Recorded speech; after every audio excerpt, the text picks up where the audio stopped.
Acalmar a sua ansiedade exige abrir mão de um pouco de liberdade. Certa vez, um filósofo disse o seguinte: a ansiedade é o mal-estar da liberdade. Esse filósofo, ele viveu muito antes do termo ansiedade se tornar comum e foi um dos primeiros a estudar mais profundamente esse tema. E há um ponto-chave no raciocínio dele: a quantidade de opções. Vivemos em uma era que tantas pessoas têm acesso a tantas coisas que antes simplesmente não eram possíveis, como informação, proteção, saúde, conforto. E considerando toda a história da nossa humanidade, há pouquíssimo tempo, muito pouco tempo mesmo, temos a possibilidade de ir a um supermercado e encontrar a comida pronta, a possibilidade de nos comunicar com alguém no mesmo dia, ou ter conforto e segurança dentro de uma casa. Temos possibilidades e oportunidades do que a maioria dos seres humanos que já viveram até aqui. E ao mesmo tempo que isso é uma dádiva, também é um fardo. Vou usar um exemplo. Pensa comigo. Se deixarem você se te deixarem num deserto, seu grande motivo de ansiedade não vai ser a possibilidade de ficar sem água ou não ter para onde ir. Isso seria o motivo do seu desespero. Seu motivo de ansiedade provavelmente seria olhar para os lados, olhar ao seu redor e ver tantas direções e não saber por qual direção seguir. A ansiedade é o mal-estar de quem tem a possibilidade da escolha. Por exemplo, alguém que não tem nada provavelmente agarrará a primeira oportunidade que surgir de fazer algo, que lhe ofereça alguma coisa. Quem tem opções acaba se perdendo e às vezes até paralisando entre as diversas possibilidades.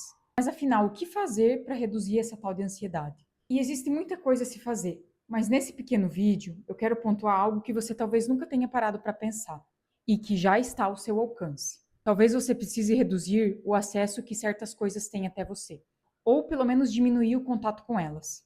Não só literalmente, mas também simplesmente abraçando a ideia de que, embora existam muitas opções, nem todas são possibilidades reais para você. Às vezes, o melhor a fazer diante disso é dedicar-se verdadeiramente à escolha que você fez, sem remoer cenários com tantas outras possibilidades.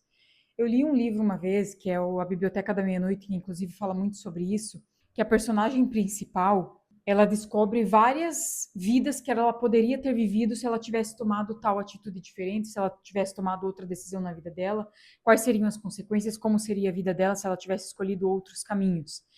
É um livro que eu indico muito a leitura, porque abre muito a mente com relação a isso.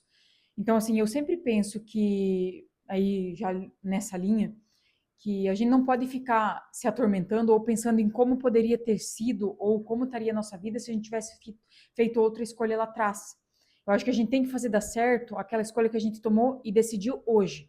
Fazer isso dar certo e não ficar pensando em como deveria ter sido ou poderia ser. Você precisa desapegar-se de muitas das suas ideias e aos poucos entender que realmente não precisa de tudo aquilo que fizeram você acreditar que era essencial.